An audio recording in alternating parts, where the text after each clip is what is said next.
So one of the most famous places in all of Gyeongju that you must visit whenever you come here, guys, is this place. This is Daerungwon, and it's all of these sacred temples of the kings and queens of the Shilla dynasty that are buried here. So in each one there would be a different tomb of royalty of that time. So if you didn't know, the city of Gyeongju was actually the capital of South Korea, or of Korea, I guess, at that time, for more than 1,000 years. So it's basically older than the country itself, which is pretty incredible.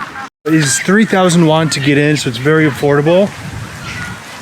You can learn a little bit about history and then also just be really relaxed, because it is a beautiful spot in the middle of this city. So this is a really cool experience. So you can step into a place called Cheongmachong.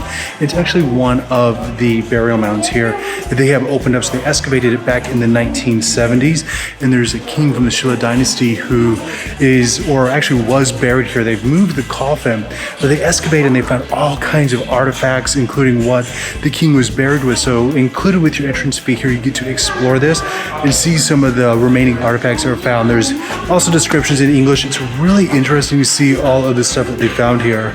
All right, guys, so you know how much I love checking out the traditional markets. Wherever I am in Korea, I always have to stop by and check out the local markets. When you first walk in, it doesn't look too impressive, but as you kind of wander through, you will find so much food. It is crazy just how much food there is. So this is heaven. So it's like a little buffet in the middle of the market. So there's just all these different side dishes and banchans, and she gives you a plate and some little tongs, and you just go around and pick up whatever you want. There's meat, there's vegetables, there's soup, there's fish, there's all kinds of incredible looking things. Look how cool that is. It's probably all very fresh and homemade, probably like today.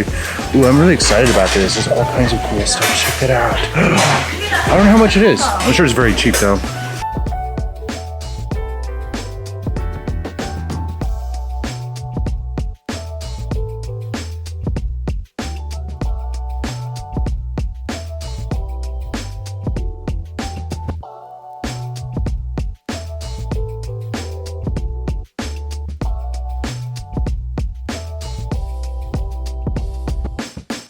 So the price for that buffet is only 7,000 won per person, which is pretty incredible because there's so much food. And it was actually quite good. This whole alley is just full of food that looks amazing. All right, so I found this place. They are serving whole fried chickens for only 6,000 won.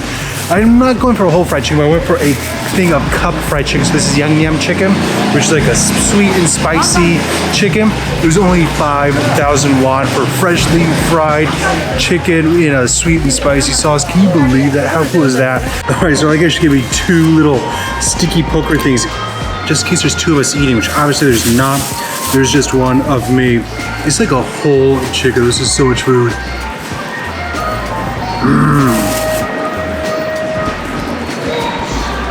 It's incredible. That is so much better than what you get like a lot of franchise places.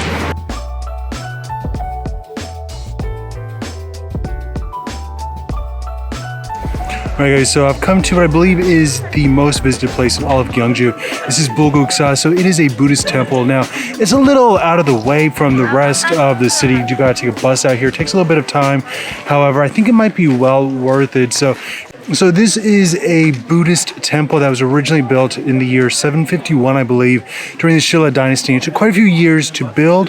However, during the Japanese occupation, it was all burnt down. A lot of things were stolen. However, they've kind of rebuilt it up the best they could. And then in the year 1995, it was actually named UNESCO World Heritage Site. So I'm really excited to check out what's going on in here. It's really beautiful and serene. It's at like the foothill of a mountain.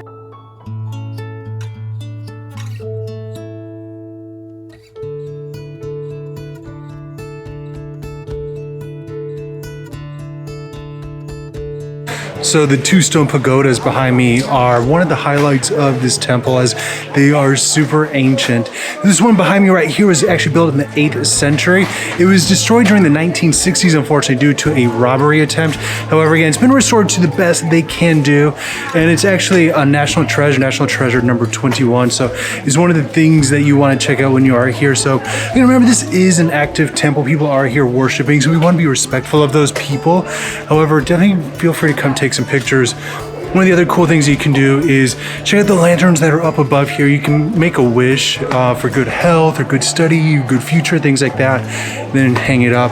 So no matter what you do, you're in for a real treat. I feel like Buddhist temples are one of those things, kind of like a traditional market. Like they're in every city, but no two are ever the same. Like they're all a little bit different. You know, they call the city of Gyeongju the museum without walls because it has so much history, so much rich history. It's like every time you turn around, there's something new to check out. So even it only takes like 2 hours on the KTX to get here from the city of Seoul. It's almost like stepping into a whole other world. So I know they filmed quite a few different Korean dramas here in this city, I believe also at this particular temple. So if you are a history fanatic, like I know so many of you are, and you want to hear more about Korean history, this is really one of the places you absolutely must check out. It's easy to get to, and you're gonna learn so much about just Korean traditional culture and the way of life. So one of the really famous trends these days is this stuff behind me. This is called pink muhly, and it's actually this type of grass that in October and November turns this really pretty shade of pink. Now for obvious reasons, this is like an Instagrammer's like fantasy of beautifulness. So everybody is coming out to get a perfect picture of it because it doesn't last very long. One thing that is cool, I think the government is trying to restrict how many people can come here because of obvious reasons. However, it is a field of just pink, pink, pink. It is really pretty, but if you want to come here, make sure you get here early because like I said, it doesn't last very long. So after exploring, you're obviously going to get hungry. The good thing about Korea is that there's always food nearby. You just have to open your eyes and look.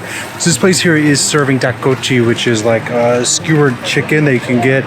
And so we've ordered a few of them. So they just put it on a stick and they take a blowtorch and just make that some yummy, fresh, juicy chicken. It smells incredible. It's one of my favorite treats, actually. It's like a great street food. It's portable. Just don't stab yourself in the mouth because that's not good. But you usually get it in different flavors, different sauces. Seriously though, who doesn't love street food? This is just like a massive thing of chicken. It smells kind of sweet. I don't know. Usually I get it with like sauce, like a spicy sauce. This has like some type of glaze on it. But yeah, they just took a blowtorch to it and torched the crap out of it. Let's see what it is.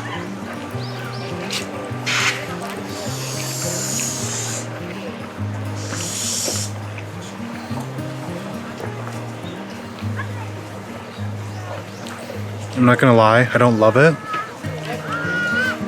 It doesn't taste great for 5,000 won.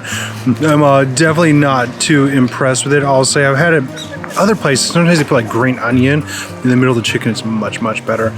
This particular one though, I don't know, I don't love it. Just be careful, you don't want to stab yourself when you're eating this.